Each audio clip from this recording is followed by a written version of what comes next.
स्वागत है दोस्तों आपका एक बार फिर अपने इस चैनल में दीपा पांडे के साथ। साथियों, आज की जानकारी में हम बात करेंगे कि आप एक ही दिन में 3 से 4 घंटे के अंदर मैरिज करके उसे रजिस्टर्ड कैसे करवा सकते हैं। साथ ही जानेंगे कि क्या इस प्रकार से मैरिज करने पर घर में किसी प्रकार का कोई नोटिस जाता है या नहीं। तो जानकारी को अंत तक जरूर सुनिएगा। इसके अलावा साथियों, रिचुअल से मैरिज क्या होती है, कोर्ट मैरिज क्या होती है, इस पर हम डिटेल में आपके साथ वीडियो साझा कर चुके हैं। इसके अलावा इंटरकास्ट मैरिज का गवर्नमेंट के द्वारा क्या बेनिफिट दिया जाता है, आप इसे कैसे अप्लाई कर सकते हैं, और अगर आपको घर वालों से किसी प्रकार का खतरा है तो आप उसके लिए पुलिस प्रोटेक्शन कैसे ले सकते हैं, इन सब पे हम डिटेल में आपके साथ वीडियो साझा कर चुके हैं। अगर आप इन्हें देखना चाहते हैं तो आप नीचे डिस्क्रिप्शन बॉक्स में हमने लिंक दिया है, उन्हें आप चेकआउट कर सकते हैं। तो साथियों, आज हम इस विषय पर बात करेंगे जिस पर व्यूअर्स के द्वारा बार बार हमसे ये पूछा जाता है कि क्या हमारी जो मैरिज है वो एक ही दिन में हो सकती है या नहीं। तो इसके जवाब में हम आपको बता दें कि ऐसा पॉसिबल है। अगर आप भारत के किसी भी एरिया में रहते हैं, अगर आप यूपी के गाजियाबाद आकर, जो दिल्ली के बॉर्डर के ही साथ लगता है, वहां आकर मंडे टू फ्राइडे अपनी मैरिज करते हैं, तो हम आपको बता दें कि वहां आपको मैरिज से लेकर रजिस्ट्रेशन तक का सारा काम मात्र 3 से 4 घंटे में कंप्लीट हो जाता है और आपको सेम ही डे मैरिज का रजिस्ट्रेशन सर्टिफिकेट भी मिल जाता है, जो कुछ इस प्रकार से दिखता है। जिसकी सबसे खास बात ये है, क्योंकि ये 100% ओरिजिनल सर्टिफिकेट है, तो आप इसे यूपी गवर्नमेंट की वेबसाइट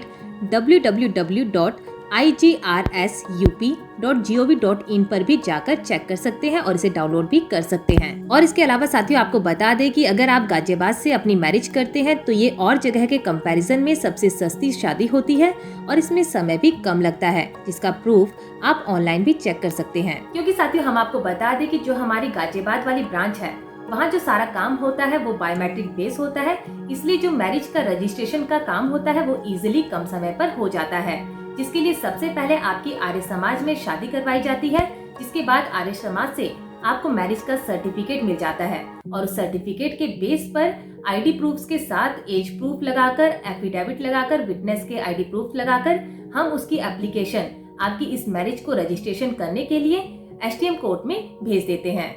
जहां डॉक्यूमेंट वेरिफिकेशन के साथ साथ लड़का लड़की के एसटीएम के सामने बयान होते हैं और दोनों के बायोमेट्रिक और मैनुअल दोनों तरह से थंब इम्प्रेशन लिए जाते हैं, उनकी फोटोज होती है, जिसके बाद विटनेसेस के बयान होते हैं और इन सब के बाद आपकी ये मैरिज कानूनी रूप से सरकारी रिकॉर्ड में रजिस्टर हो जाती है। यानी आप मात्र 3 से 4 घंटों में ही कानूनी रूप से पति पत्नी बन जाते हैं वैलिड डॉक्यूमेंट के साथ। बस साथियों, यहाँ पर ध्यान आपको इस बात का देना होता है कि जो भी आप डॉक्यूमेंट हमें दें वो आपके जेन्युइन होने चाहिए, गलत नहीं होने चाहिए। इसके अलावा जो आप दोनों की एज है वो शादी के लिए कंप्लीट होनी चाहिए, यानी जो लड़की है उसकी 18+ एज हो और जो लड़का है उसकी 21+ हो। और साथ ही यहाँ डॉक्यूमेंट की बात करें तो आपको चाहिए आप दोनों का आधार कार्ड आइडेंटिटी प्रूफ के रूप में, इसके अलावा आपका एज प्रूफ, जो इनमें से कोई भी डॉक्यूमेंट हो सकता है, 10th की marksheet, driving licence, ration card, birth certificate, PAN card, passport आदि। आप इनमें से कोई भी डॉक्यूमेंट यूज कर सकते हैं अपनी एज प्रूफ के लिए, और एड्रेस प्रूफ के लिए भी आप डॉक्यूमेंट यूज कर सकते हैं। और इसके अलावा जो 2 विटनेस होते हैं उन दोनों के ID proof, age proof, address proof हमें चाहिए होता है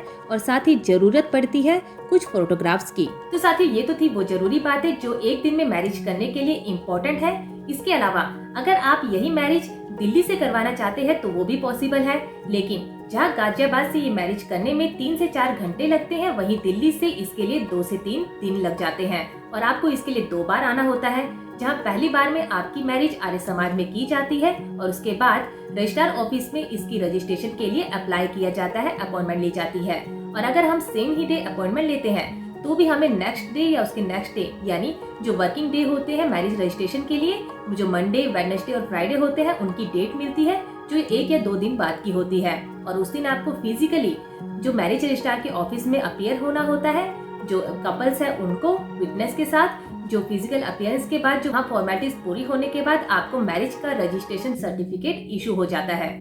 और साथ ही इम्पोर्टेंट बात यहाँ पर यह है कि आप दोनों ही जगह में से कहीं भी अगर मैरिज करवाते हैं तो किसी भी प्रकार का नोटिस आपके घर में नहीं जाता है और ना ही कोई पुलिस की वेरिफिकेशन होती है। यानी यहाँ पर आपकी प्राइवेसी को कोई खतरा नहीं होता, ये पूरी तरह से सिक्योर होती है। तो अगर आपकी एज कंप्लीट है, यानी आप शादी योग्य है और आपने ये डिसाइड कर लिया है कि आपको मैरिज करनी ही करनी है, तो आप स्क्रीन पर दिखाए गए जो नंबर है उसमें कॉन्टेक्ट करके हमसे अपॉइंटमेंट ले सकते हैं। और इसके अलावा भी अगर आपकी कोई क्वेरी है तो आप नीचे कमेंट सेक्शन में हमसे पूछ सकते हैं, हम उसका जवाब जरूर देंगे। तो उम्मीद है साथियों हमारी आज की जानकारी आपको समझ आई होगी। इसके अलावा अगर आप जानना चाहते हैं कि भारत में कानूनी रूप से मैरिज करने के कितने तरीके हैं, कोर्ट मैरिज और रिचुअल मैरिज में क्या फर्क होता है, इसके अलावा गवर्नमेंट की तरफ से जो इंटरकास्ट मैरिज बेनिफिट दिया जाता है आप उसके लिए कैसे अप्लाई कर सकते हैं, अगर आपको घर वालों से खतरा है तो उसके लिए आप पुलिस प्रोटेक्शन कैसे ले सकते हैं, इन सब पे ही डिटेल में हम वीडियो आपके साथ पहले ही शेयर कर चुके हैं। इन सभी वीडियोस के लिंक आपको नीचे डिस्क्रिप्शन बॉक्स में मिल जाएंगे, आप वहां से उन्हें चेकआउट कर सकते हैं। तो फिर मिलेंगे आपसे ऐसे ही किसी नई जानकारी के साथ, किसी नए कानूनी टॉपिक के साथ। तब तक के लिए